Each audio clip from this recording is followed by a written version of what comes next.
आगे बढ़ते हुए खबर लखनऊ से है, जहां पर किंग जॉर्ज मेडिकल यूनिवर्सिटी यानी कि केजीएमयू के हॉस्टल में नॉनवेज पकाने पर रोक का फैसला अब सियासी विवाद बन गया है। इस मुद्दे पर कांग्रेस ने योगी सरकार और केजीएमयू प्रशासन पर तीखा हमला बोला है। वरिष्ठ कांग्रेस नेता और प्रवक्ता अंशु अवस्थी ने इस फैसले को तानाशाही करार देते हुए कहा कि किसी नागरिक के खान पान और रहन सहन को नियंत्रित करने का अधिकार किसी सरकार या राजनीतिक संगठन को नहीं है। उन्होंने आरोप लगाया कि एक और भारत दुनिया के बड़े मांस निर्यातकों में शामिल है, तो वहीं दूसरी तरफ छात्रों के खान पान पर पाबंदी लगाई जा रही है। कांग्रेस ने इसे असंवैधानिक बताते हुए बीजेपी पर दोहरे मापदंड अपनाने का आरोप लगाया और पार्टी नेताओं के पुराने बयानों का भी हवाला दिया।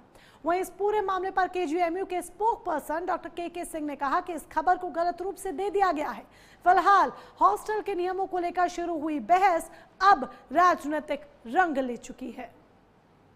खबर को और इस निर्णय को एक गलत रूप दे दिया गया है। शायद हमारे ही स्तर से विश्वविद्यालय के हम लोग ठीक से स्थिति स्पष्ट नहीं कर पाए। मैं एक घर में ट्रेजेडी की वजह से कल नहीं उपलब्ध था। मैं स्पष्ट कर रहा हूं कि मेरे केजीएमयू कैंपस में 3 तरह की मेसें हैं। 30% वो मेसें हैं जो केजीएमयू चलाता है, 40% मेसें हैं कोऑपरेटिव जो स्टूडेंट्स आपस में एक कोऑपरेटिव सोसाइटी टाइप के बना के चलाते हैं, और 30% वो रूम्स हैं जिसमें किचन अलॉट हैं जो सुपर स्पेशलिटी स्टूडेंट हैं। मैं स्पष्ट कर रहा हूं पूरी जिम्मेदारी के साथ कि जो कोऑपरेटिव की मैसेज हैं और जो सुपर स्पेशलिटी की जिसमें किचन प्रोवाइडेड है जिन रूम्स में, उसमें नॉनवेज पर किसी प्रकार की कोई भी रोक बंदिश एडवाइजरी नहीं है।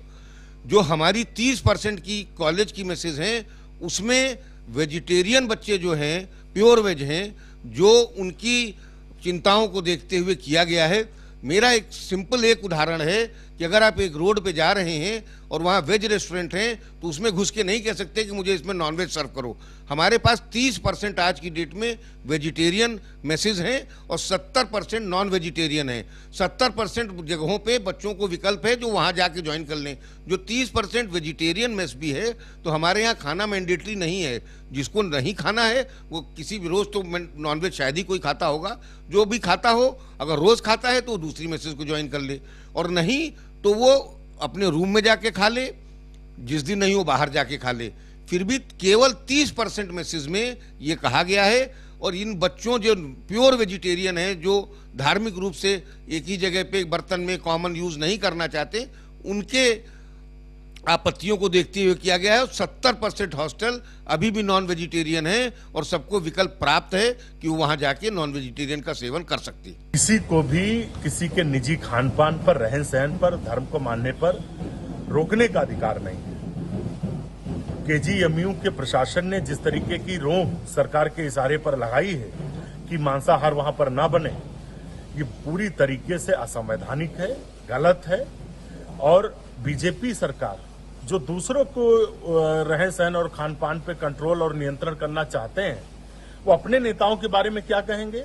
जब बीजेपी के असम के मुख्यमंत्री कहते हैं कि आप गाय के मांस को घर में काट के खाइए, उनके केंद्रीय मंत्री किरण रिजिजू कहते हैं कि मैं गौ मांस खाता हूं, मुझे कोई रोक के दिखाए। बीजेपी सरकार में बीफ एक्सपोर्ट नंबर 1 हो गया। तो आप कैसे किसी को रोक सकते हैं? हर आदमी का ये अपना निजी अधिकार है। भारत का संविधान सबको अधिकार देता है निजी रहन सहन खान पान का। किसी को भी अधिकार नहीं। केजीएमयू में जो ये हुआ है इसका निर्णय तत्काल वापस लिया जाए। तो केजीएमयू को लेकर जमकर सियासत हो रही है, वाद विवाद हो रहा है, जमकर इस पर बवाल देखने को मिल रहा है। तो